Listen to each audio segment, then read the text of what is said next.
जय हिंद दोस्तों। हम लोग आगे चले। कल का होमवर्क हो गया। कल के होमवर्क में एक लोग का थोड़ा डाउट आया था। क्वेश्चन नंबर गया क्वेश्चन नंबर 4 प्रश्नावली जो कल होमवर्क दिए थे उसमें से क्वेश्चन नंबर 4 हम लोग का एक डाउट आया था। ठीक है, उसको बता देते हैं। क्वेश्चन नंबर 4 क्या था? यदि HCF 306 और 657 बराबर 9 दिया है तो एलसीएम ज्ञात कीजिए। यानी दो संख्या दिया है, ठीक है, उसका HCF आपको दे दिया है और एलसीएम ज्ञात करना है।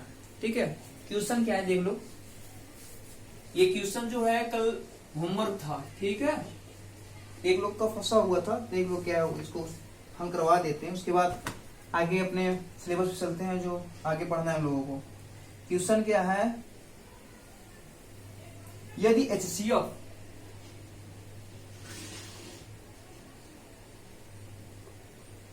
यदि HCF 306 और 657 बराबर 9 दिया है, ठीक है,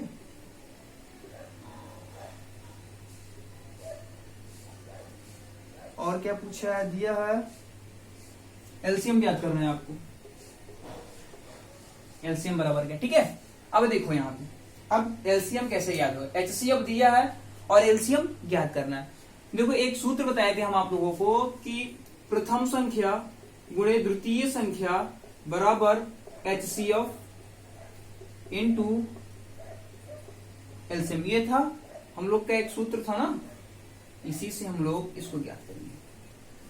अब हमको एलसीएम ज्ञात करना है।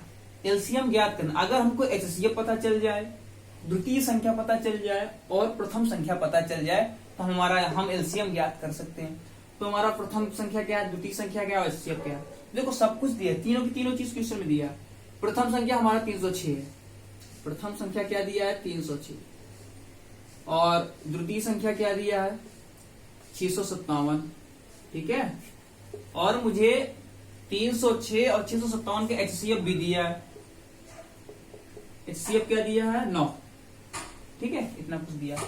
अब हमको एलसीएम ज्ञात करना है। तो क्या करना, कुछ मत करो, यहां से देखो एलसीएम बराबर हो जाएगा फर्स्ट वैल्यू गुणते सेकेंड वैल्यू बटे HCF जो है यहाँ पे एलसीएम के साथ गुणे में है। जब बराबर की इस साइड लेके आओगे तो हो जाएगा क्या, भाग में हो जाएगा। ठीक है, इससे ठीक। अब देखो यहाँ पे एलसीएम बराबर सबका मान रख दो। फर्स्ट वैल्यू कितनी है? 306 है। दूसरा मान कितना है? 657 है। HCF कितना है? 9 से काट दो। देखो एक इसका योग करो, 6 3 9 आ रहा है, 9 से कटेगा। 6 5 11, 11 7 18, यानी ये भी 9 से कटेगा। काट दो, किसी को भी काट दो। काटोगे तो ये काट दो, इसी काट दो। 9 7 63, बचा कितना? 2 और 9 3 27, कैंसिल कैंसिल, बचा क्या यहाँ पे? 306 और 73। ठीक है, ये एलसीएम। इसका मल्टीप्लाई करवा लो। अब 306 का 73 में मल्टीप्लाई करवाना है। ठीक है, कैसे मल्टीप्लाई करवाओगे? अब 3 के इसमें अपनी विधि मत करना, शॉर्टकट विधि यूज। यहाँ पे 0 करो और 36 18, हासिल लगा 1 और 3 0 0, 7 6 42, 42 1 43, हासिल लगा 4, 6 0 0, 3 3 9, 7 0 0, 7 4 11, हासिल लगा 1, 0 0, 7 21 1 22 2, हासिल लगा 2, 3 0 0 2, कितना हो गया? 22,138। ठीक है, एलसीएम क्या आ गया हम लोग का? 22,138। यही हम लोग का क्या हो गया? एलसीएम ज्ञात करना था, एलसीएम आ गया। ठीक है, कॉपी कर लो, इसे कॉपी कर लो जल्दी से, अपने सिलेबस पे चलिए।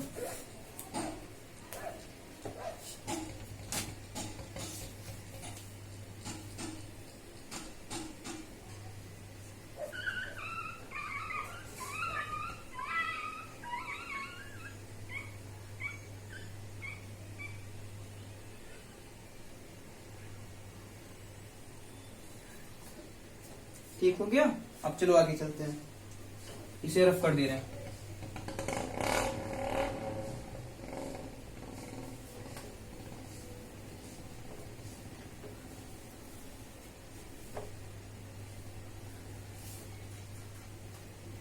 अब हमें अपनी अगली प्रश्नावली पे चलना है। ठीक है, अगला प्रश्नावली हम लोग का क्या है? अगला प्रश्नावली हम लोग का है प्रश्नावली गीला हो गया है।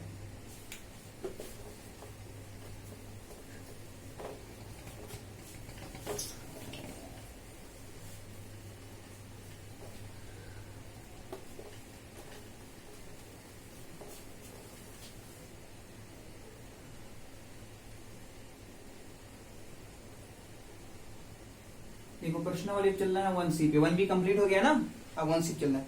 देखो 1C पे किस टाइप की क्वेश्चन है? 1C पे केवल एक टाइप के क्वेश्चन है। उसमें क्या कहेगा कि एक अपरिमेय संख्या दे देगा, बोल देगा कि इसे सिद्ध करो। अपरिमेय संख्या दे देगा, इसको बोल देगा कि इसे सिद्ध करो कि यह अपरिमेय संख्या है कि नहीं। क्वेश्चन क्या बनाएगा कि जैसे क्वेश्चन दे देगा कि √3 दिखाइए कि √3 एक अपरिमेय संख्या। यहाँ पे सिद्ध करना है कि √3 क्या परिमेय है कि अपरिमेय है, ये ही सिद्ध करना है। प्रश्नावली 1C में केवल यही टाइप के क्वेश्चंस हैं, केवल और केवल सिद्ध करने हैं आपको। ठीक है, शायद कुछ क्वेश्चन बचे थे क्या प्रश्नावली 1B के भी, चलो उसको आगे करवा देंगे। ठीक है, अब इस पे आ गए तो देख लेते हैं। ठीक है, दिखाइए कि √3 एक अपरिमेय संख्या है, यही हल करना है। अब इसको कैसे हल करेंगे? इसको हल करने से पहले हम लोग थोड़ा देखेंगे कि परिमेय संख्या क्या होता है और अपरिमेय संख्या क्या होता है। पहले बात कर लें कि परिमेय संख्या क्या होता है, अपरिमेय संख्या क्या होता है। परिमेय संख्या की अगर हम लोग बात करें कि वह संख्या जो P/Q के रूप में होती है। परिमेय संख्या वह परिमेय संख्या, हम लोग ध्यान दे रहे हैं, परिमेय संख्या वह संख्या होती है जो P/Q के रूप में होती है और जहां Q does not equal to 0, यानी Q 0 नहीं होना चाहिए। ठीक है, अगर Q 0 हो गया तो परिमेय संख्याएं नहीं होगी। ठीक, यहाँ पे क्या पता हमने कि परिमेय संख्याएं वो संख्याएं होती हैं जो P/Q के रूप में होती हैं और Q does not equal to 0। ठीक है, ये परिमेय संख्याएं होती है। अब अपरिमेय संख्याएं क्या होती है? वह संख्याएं जो P/Q के रूप में नहीं होती हैं, अपरिमेय संख्याएं कहलाती हैं। ठीक है, अपरिमेय संख्याओं को इंग्लिश बोलते हैं रेशनल नंबर, अपरिमेय संख्या को इंग्लिश में बोलते हैं इरेशनल नंबर। ठीक है, अब देखो अगर परिमेय संख्या के उदाहरण की बात करें हम लोग, परिमेय संख्या के उदाहरण की बात करेंगे। फिर परिमेय संख्या देखो, परिमेय संख्या थोड़ा सा जानो दोस्तों इसके बारे में। ठीक है, परिमेय संख्या जो होता है वो P/Q के रूप में होता है जहां Q does not equal to 0, यानी ये Q जो है 0 नहीं होना चाहिए।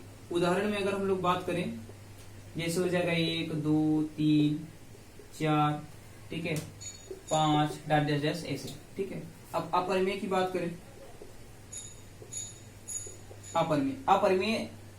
अपरिमेय संख्या क्या होता है?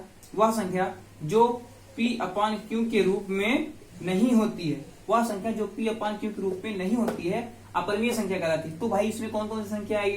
तो जितने भी उदाहरण भाई अपरिमेय संख्या में कौन कौन सी संख्याएं आएंगी? जितने भी रूट में होते हैं, जितने भी रूट में संख्याएं होंगी वो सब के सब क्या होते हैं? अपरिमेय संख्याएं होती हैं। जितने भी रूट में होती हैं सब अपरिमेय संख्याएं होंगी। ठीक है, यहीं पे एक चीज और ध्यान देना कि √4 और √16 और √36 √49 कहोगे कि ये तो भी रूट के अंदर है, तो ये भी अपरिमेय संख्या होगी, क्योंकि मैंने यही बताया कि जो संख्या रूट के अंदर होगी वो संख्या अपरिमेय संख्याएं होंगी। लेकिन ये भी कहोगे तुम कि भाई ये 4 16 36 49 भी तो रूट के अंदर है, तो ये अपरिमेय संख्या क्यों नहीं है? सही में ये अपरिमेय संख्या नहीं है। ठीक है, तो क्यों नहीं है अपरिमेय संख्या? इसलिए नहीं है क्योंकि जब 4 का, देखो ये अंडर रूट के अंदर है, जब 4 का वर्गमूल निकालोगे तो ये रूट से बाहर आएगा 2 हो जाएगा, ये रूट से बाहर आएगा 4 हो जाएगा, ये रूट से बाहर आएगा 6 आ जाएगा, ये रूट से बाहर आएगा तो 7 हो जाएगा। देखो 2 4 6 7, इसमें जाओ तो ये परिमेय संख्या है, ये परिमेय संख्याएं नहीं है, इससे भ्रमित मत होना। ठीक है, परिमेय संख्या समझ लो जो P/Q के रूप में होता है, जहाँ Q बराबर 0 नहीं होना चाहिए परिमेय संख्या। P/Q में जो नहीं होता है उसे अपरिमेय संख्या बोलते हैं। ठीक है, परिमेय संख्या के बारे में इतना देखना था, बाकी और कुछ नहीं। आगे हम लोग चलते हैं। अब हम लोग अपनी प्रश्नावली पे आएंगे 1C पे। ठीक है, क्या इसमें करना है क्या नहीं करना है, ध्यान से देखो।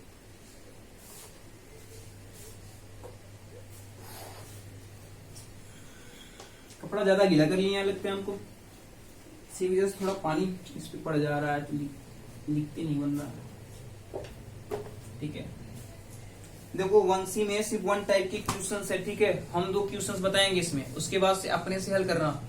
और जब नहीं आएगा तो इसे व्हाट्सएप पे भेज देना मेरे, मैं फिर से उसको अगली वीडियो में बता दूंगा। जैसे अभी आज एक क्वेश्चन बताया, जो कल होमवर्क जो हम दिए थे उसको मेरे पास व्हाट्सएप आया था एक क्वेश्चन कि भाई मुझे समझ में नहीं आया, मैं नहीं हल कर पा रहा हूँ, तो उसको मैंने यहाँ पे फिर से उसका सोल्यूशन बता दिया, ठीक है। तो उसी तरीके से वंशी का भी मैं अभी फोटो खींच के व्हाट्सएप पे ग्रुप में जो ज्ञान कार्ड ग्रुप है उस पर भेज दूंगा, ठीक है। और उसको ध्यान देना। देखो एक चीज और थोड़ा ध्यान देना, जो अभी हम लोग ये शॉर्टकट गुणा कर रहे थे ना, इससे अच्छा अच्छा ट्रिक आपको मिलेगा। एक यूट्यूब चैनल है, उस पर चले जाइएगा, मैथ सरपंच करके है, ठीक है। आप मैथ सरपंच पे जाएंगे ना तो उस पर आपको बहुत सारे ट्रिक मिलेंगे, जैसे गुणे का वही मल्टीप्लिकेशन का ट्रिक मिल जाएगा, फिर उसके बाद वर्क का मिल जाएगा कि वर्क को कैसे हम केवल देखो ऐसे ऐसे ट्रिक बताया गया है इस चैनल पे, केवल आप 10 सेकंड 5 सेकंड 30 सेकंड में ज्ञात कर सकते हैं। 5 सेकंड में आप वर्ग ज्ञात कर सकते हैं, घन ज्ञात कर सकते हैं केवल 5 सेकंड में। ऐसे ऐसे ट्रिक बताए गए हैं इस यूट्यूब चैनल पे। मैं सरपंच पे आप जाएंगे, इसको सब्सक्राइब कर लीजिए, बेल आइकन दबा लीजिएगा, ये वीडियो पढ़ता रहता है इस पे शॉर्ट ट्रिक, ठीक है। गुणा का है, वर्ग का है, वर्गमूल का है, घन का है, घनमूल का है, ये सब वीडियो उस पे पढ़ रहे हैं। और बहुत सारे ट्रिक अभी और आगे पढ़ने वाले हैं, तो आप वहां से जाके शॉर्ट ट्रिक सीख सकते हैं, ठीक है। और ये शॉर्ट ट्रिक आपके जीवन में बहुत ही लाभदायक होगा। जब आप कॉम्पिटिटिव एग्जाम में बैठेंगे ना, वहां पे आपको शॉर्ट ट्रिक की जरूरत पड़ेगी, क्योंकि जब ये मान लीजिए आपको आ गया क्या कि चल नहीं रहा यार 322 और 211 का मल्टीप्लाई करवाना है, ठीक है। 322 और 211 का मल्टीप्लाई करवाना है, तो आप भाई इसे 2 मिनट लगा दोगे करने में, जो कि 90 सेकेंड क्या कहते हैं, ज्यादा से ज्यादा एक क्या मेरे अंदाज से 50 सेकेंड मिलते हैं क्वेश्चन हल करने के लिए, इससे ज्यादा नहीं मिलते हैं। आप 2 मिनट लगा दोगे गुणा करने में, तो कहां से हल हो पाएगा। इसको यार शॉर्ट ट्रिक सीखे, शॉर्ट ट्रिक इसको सीखेंगे मात्र आप 10 सेकेंड में आप इसका आंसर ज्ञात कर लेंगे, ठीक है। तो शॉर्ट ट्रिक सीखो यार, इन सब चीजों के लिए शॉर्ट ट्रिक सीखना बहुत ही जरूरी है। इस मैथ सरपंच पे आप चले जाएंगे, यहाँ पे आपको बहुत सारे शॉर्ट ट्रिक मिलेंगे, यहाँ से आप सीखिए। हाँ, हम लोग अपने क्वेश्चन पे बात करेंगे, ठीक है। चलो हम लोग का क्वेश्चन क्या है, देखो प्रश्नावली क्वेश्चन 1, ठीक है। क्वेश्चन प्रश्नावली वंशी में क्वेश्चन 1 है कि दर्शाइए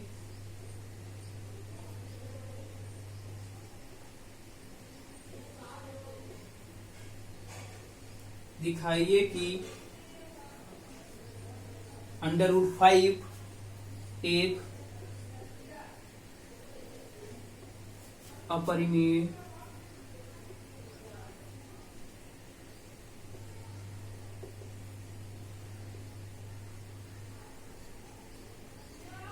अपरिमेय संख्या है, ठीक है। यहाँ पे ये आपको कह रहा है कि √5 सिद्ध करिए कि अपरिमेय संख्या है। देखो √5 भी दिख गया, ठीक है। मैंने बताया कि अंडर रूट में जो भी संख्या है सब अपरिमेय संख्याएं होंगी, ठीक है।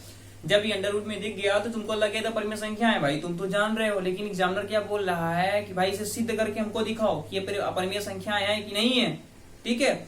चलो इसको हम लोग सिद्ध करते हैं। सिद्ध कैसे करेंगे, ध्यान से देखना, नहीं तो समझ में नहीं आएगा, ध्यान से नहीं देखोगे तो।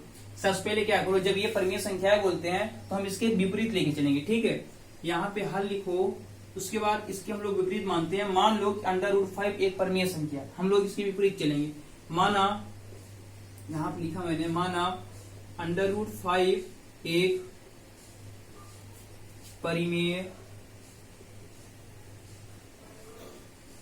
परिमेय संख्या है, ठीक है। माना मैंने क्या कि √5 जो है एक परिमेय संख्या है। जब √5 एक परिमेय संख्या है तो मैंने बताया कि परिमेय संख्या p/q में होता है, तो √5 जो है p/q में होना चाहिए। चलो √5 = p/, ठीक है। अब देखो यहाँ लिखो कि जहां भाई जब परिमेय में के रूप में है ये, तो q जो है डज नॉट इक्वल टू 0, यानी q 0 के बराबर नहीं होना चाहिए, क्योंकि स्थान पे 0 नहीं होना चाहिए, ठीक है। अब क्या करेंगे हम लोग, अब इसके बाद क्या करो कि दोनों पक्षों का वर्ग कर दो, दोनों पक्षों का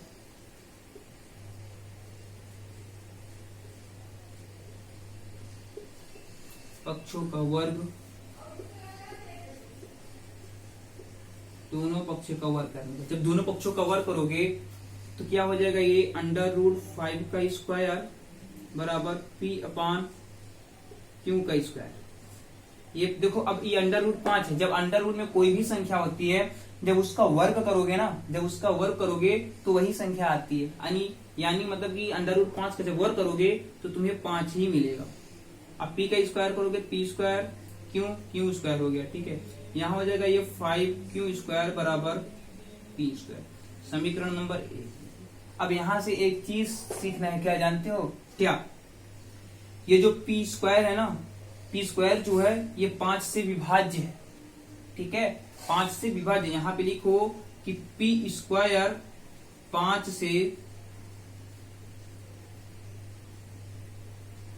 5 से विभाज्य है। क्या हुआ कि p² 5 से विभाज्य है। अब तुम बताओ कि जब p एक संख्या से यहां से देखो, मान लो कि हम आपको कहें कि 10/5 है, ये 10 का स्क्वायर है, ठीक है। अब बताओ, अब इसको हम कहें कि 5 जो है वो 10 के स्क्वायर से विभाज्य, यानी 10 का स्क्वायर जो है वो 5 से विभाज्य है। यानी जब ये 100 जो है 5 से विभाज्य, भाई 100 तो 5 से कट जाएगा, विभाजित हो जाएगा ना। 100 जो है 5 से कट जाएगा, विभाजित हो जाएगा। अगर 100 5 से विभाजित हो जा रहा है तो 10 भी तो देखो 5 से कट रहा है। 5 नहीं है 10। भाई जब इसका वर्ग 5 से विभाजित हो रहा है तो 10 भी तो विभाजित हो रहा है। तो यहाँ पे क्या हम कह सकते हैं, अगर p² 5 से विभाज्य है तो p जो है वो 5 से विभाज्य होगा। अगर p² 5 से विभाज्य है तो p भी 5 से विभाज्य होगा। जब p 5 से विभाज्य होगा, ठीक है, तो यहाँ पे क्या हो जाएगा कि एक और मान लेंगे हम लोग। ये 5 क्या है, हम मानते हैं कि 5 यहाँ पे पूर्णांक संख्या है। पूर्णांक संख्या p बराबर 5m। पूर्णांक संख्या रहेगा तभी तो विभाजित होगा, पूर्णांक संख्या नहीं रहेगा विभाजित कहां से होगा, ठीक है। तो यहाँ पे m जो है यहाँ लिख देना कि जहां m एक पूर्णांक संख्या है, जहां m एक पूर्णांक संख्या है। यहां चीज का ध्यान रखना, जहां m एक पूर्णांक संख्या है। अब क्या करो, फिर से इसका क्या करो, दोनों पक्षों का वर्ग कर दो।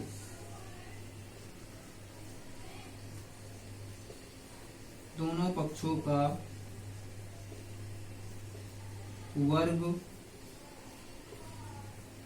करने पर, जब दोनों पक्षों का वर्ग करोगे ना, यहाँ देखो, ठीक है, जगह कम है इसमें थोड़ा ध्यान देना। अब जब दोनों पक्षों का वर्ग करोगे, ये क्या हो जाएगा, p² बराबर 25m²। इसको मैंने डायरेक्ट कर दिया, ठीक है, यहाँ पे लिख देता हूँ, अगर नहीं कर पाओगे तो ये हो जाएगा p² बराबर 5m², ठीक है। अब p² बराबर क्या हो जाएगा, p² 25m²। अब क्या करो, समीकरण नंबर 2 हमारा बन गया, ठीक है। अब देखो समीकरण यहाँ लिखो क्या, अब देखो p का मान जो है, यहाँ देखो, यहाँ पे समीकरण एक का है हमारा, ये देखो p² बराबर 5q² है ना, तो p² का मान लाके यहाँ पे पुट करना है समीकरण 2 में। यहाँ लिखो क्या कि समीकरण 1 से p² का मान समीकरण 2 में रखने पर, समीकरण 2 में रखने पर, ठीक है। अब जब लाके रखोगे p² बराबर यहाँ पे क्या है, 5q² है, लाओ भाई 5q² बराबर 25m² मैंने रख दिया, ठीक है। अब देखो यहाँ पे जो ये q है ना, अब q² जो है वो 5 से विभाज्य होगा, ठीक है। यहाँ पे लिखो q² बराबर, q² जो है वो 5 से विभाज्य है, और q विभाज्य है क्योंकि 5 पूर्णांक है, ठीक है। अगर q² 5 से विभाज्य है तो q भी 5 से, यहां लिख देना इसलिए, यहां भी लगा देना भाई इसलिए, ठीक है, 5 से विभाज्य होगा, ठीक। अब देखो यहाँ पे p भी 5 से विभाज्य है और q भी 5 से विभाज्य। p/q में एक ऐसा उभयनिष्ठ संख्या मिली हमको, कौन सी उभयनिष्ठ संख्या मिली, 5 उभयनिष्ठ संख्या मिला है। जब 5 उभयनिष्ठ संख्या मिल गया तो यहाँ पे हमें विरोधाभास हो रहा है, कि भाई हम परिमेय लेके चले थे लेकिन उभयनिष्ठ मिल गया। ठीक है, जब उभयनिष्ठ मिल गया तो ये परिमेय संख्या ना होकर के ये अपरिमेय संख्या है। भाई हम लेके क्या चल रहे थे कि हम माने ये कि ये जो बोले हैं कि √3 अपरिमेय संख्या है, मैंने कहा नहीं ये परिमेय संख्या नहीं, ये परिमेय संख्या है, हम परिमेय संख्या मान के हल करेंगे। लेकिन जब मैंने परिमेय संख्या मान के हल किया, देखा यहाँ पे उभयनिष्ठ मिल गया। जब उभयनिष्ठ मिल गया तो हमने देखा कि भाई ये अब ये परिमेय संख्या नहीं है। जब परिमेय संख्या ये नहीं है, इसका विरोधाभास मिल गया हम लोगों को। जब विरोधाभास मिल गया तो ये एक ही चीज हुआ, क्या, अपरिमेय संख्याएं।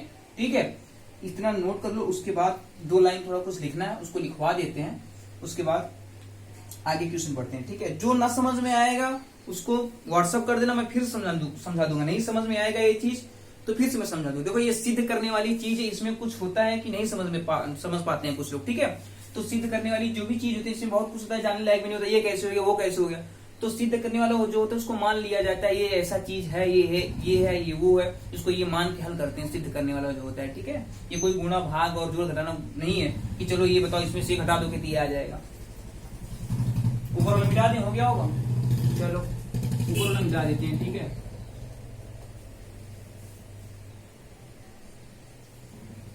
जब हमारा संख्या उभयनिष्ठ आ गया ना, अब देखो क्या करना है। अब एक चीज करना है, बस कुछ नहीं करना है, जो आया है वही लिखना है। अब लिखना क्या है ये ध्यान देना, हम लोग को लिखना क्या है। कहाँ गया क्वेश्चन से यार, √5 था ना। लिखो,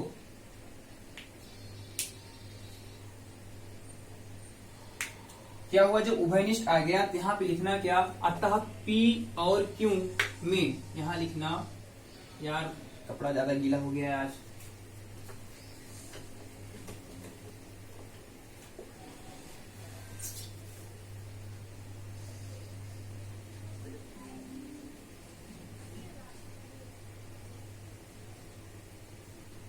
अतः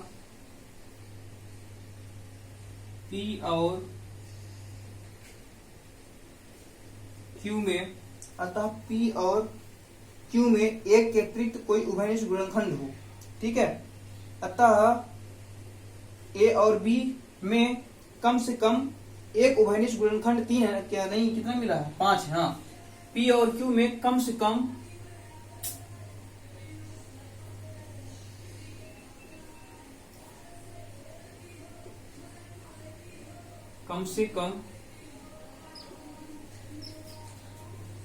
एक उभयनिष्ठ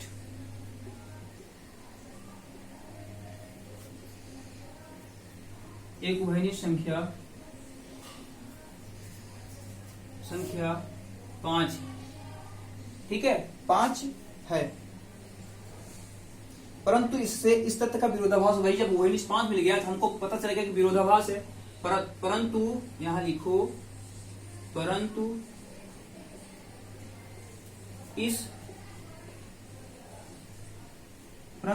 इस तथ्य से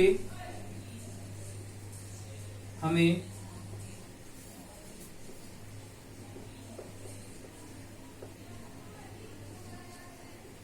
विरोधाभास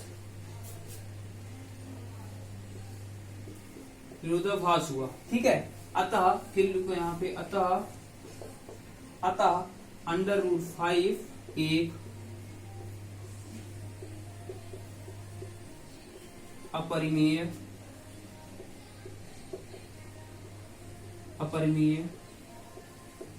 संख्या है। ठीक है, बस इतना ही करना है और कुछ नहीं करना है। ठीक है, कॉपी कर लो इसे, फिर आगे चलते हैं।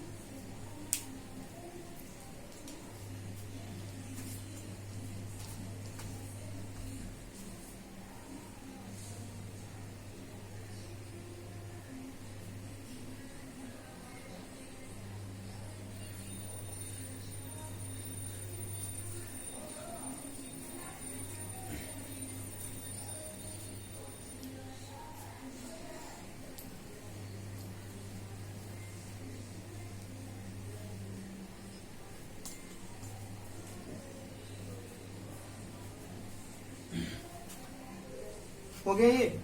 चलो एक टाइप और इसमें यही आता है, एक क्वेश्चन और आता है, उसे देख लो, बाकी उसके बाद इसमें का सब क्वेश्चन हो जाएगा। इसमें ज्यादा दिमाग लगाने वाली बात नहीं है, ठीक है। दिमाग मत लगाना, खींचातानी नहीं करना, आराम से करो, बस हो गया। गाना गाते हुए सब हो जाएगा। बस क्या कैसे हो रहा है, कैसे किया जा रहा है, बस ये ध्यान दे लो, बस हो गया। बाकी इसमें यार दिमाग नहीं लगा, दिमाग उसमें लगाया जाता है जिसमें गुणा भाग होता है, ठीक है। इसमें ज्यादा दिमाग लगाने का प्रयास करोगे ना, झल्लिया जाओगे, तो ज्यादा दिमाग मत लगाओ।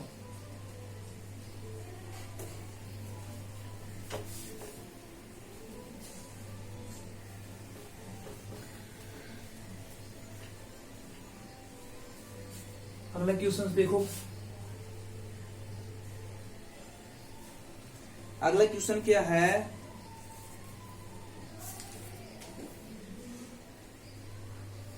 अगला क्वेश्चन है कि सिद्ध कीजिए कि 3 + 2 √ 5 एक अपरिमेय संख्या है, ठीक है। ये बोल रहे हैं कि सिद्ध कीजिए,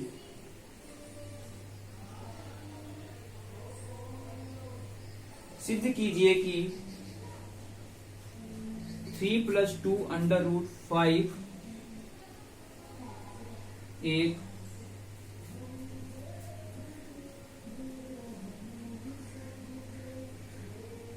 अपरिमेय संख्या है, ठीक है। यहाँ पे समझ लिया, अपरिमेय संख्या है, ठीक है। अब इसको हम लोग को सिद्ध करना है। जब बोल दिया कि एक अपरिमेय संख्या, कुछ मत करो, जैसा है वैसे करो, ठीक है। इसमें थोड़ा कुछ अलग है, ज्यादा बड़ा नहीं जाएगा, छोटा जाएगा, उससे थोड़ा अलग है। अब देखो कैसे करना है इसको। यहाँ पे मानो, हल लिखो, उसके बाद मानो कि माना, हम मान के चलेंगे कि 3 + 2 √ 5 जो है एक परिमेय संख्या मान के चलेंगे। माना 3 + 2 √ 5 एक परिमेय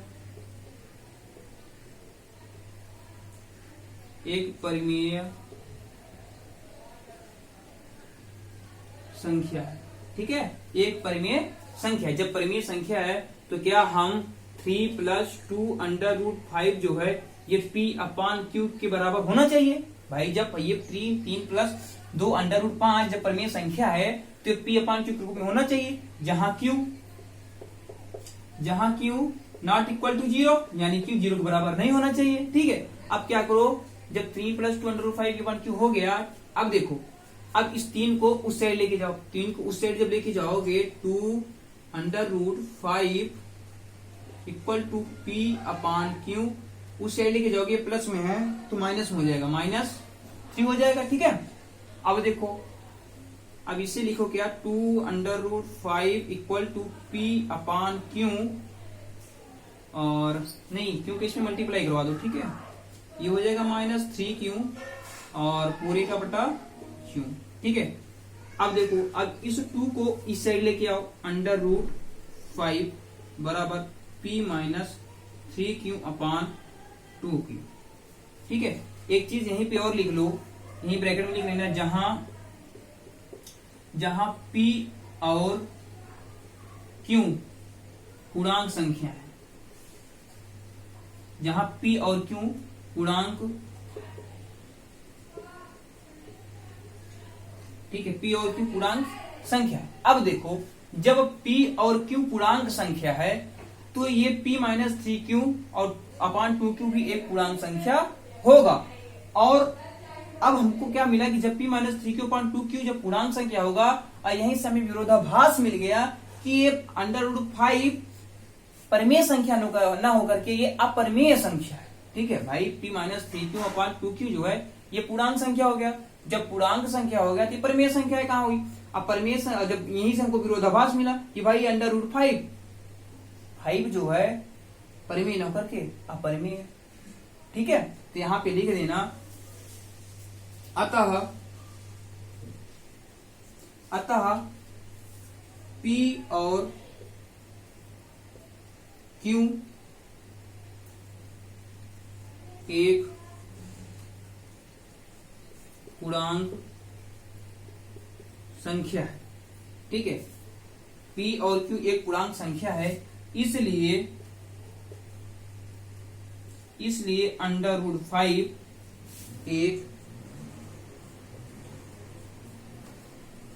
एक परिमेय परिमेय संख्या है। यहाँ पे अथा मत लगाना। P और Q एक पूर्णांक संख्या है, इसलिए √5 एक परिमेय संख्या है। हाँ, अतः जब परिमेय संख्या है, अतः लेकिन हमको पता है कि √5 एक परिमेय संख्या नहीं है, एक परिमेय संख्या है। यहाँ पे लिखेंगे अतः, फिर क्या लिखेंगे हम लोग कि अतः इस तथ्य से, अतः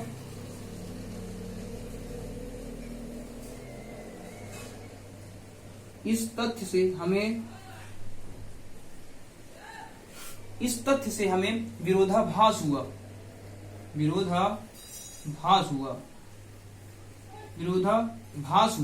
ठीक है। अतः क्या था हम लोग का 3 + 2 √5, अतः 3 + 2 √5 एक अपरिमेय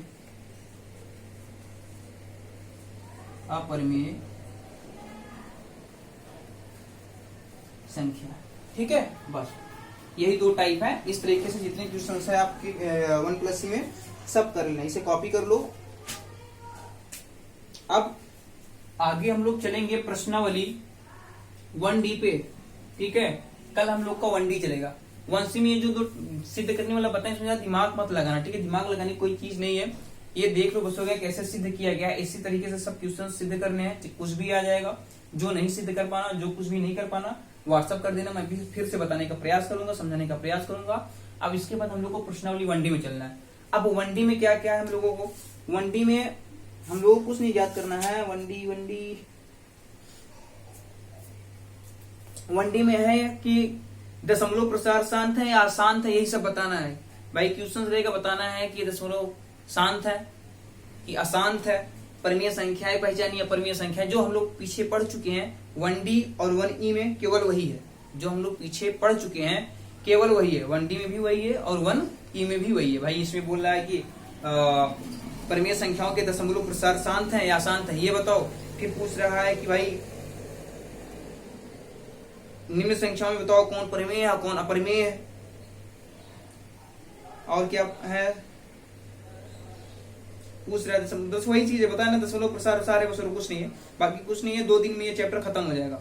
कल 1D खत्म हो जाएगा, परसों 1E खत्म हो जाएगा, फिर वास्तविक संख्या हम लोग का समाप्त हो जाएगा। उसके बाद हम इसी की क्या कहते हैं अध्याय में से एक टेस्ट लेंगे, ठीक है। वो हम अपने व्हाट्सएप ग्रुप जो बना हुआ है उससे में उसको भेजेंगे, आपको समय देंगे, टाइम बताएंगे, इस टाइम के बीच क्वेश्चन में भेजूंगा और हल करना रहेगा, ठीक है। उसके लिए मैं बता दूंगा ग्रुप में ही कैसे क्या करना है। बाकी आप लोग अपनी तैयारी करते रहिए। जो चीज नहीं समझ में आता उसे फिर से पूछो, ग्रुप में भेजो।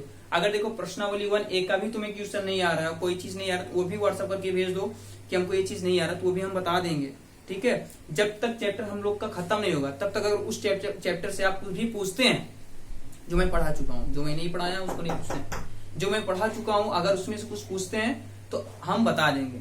1A का कोई क्वेश्चन पूछते हैं तो हम आपको बता देंगे, 1B का पूछते हैं तो बता देंगे, ठीक है। लेकिन चैप्टर समाप्त होने के बाद हम नहीं बताएंगे, ठीक है। अब इसको कॉपी कर लो। बाकी आज के लिए यहीं तक, बहुत बहुत धन्यवाद। जय हिंद।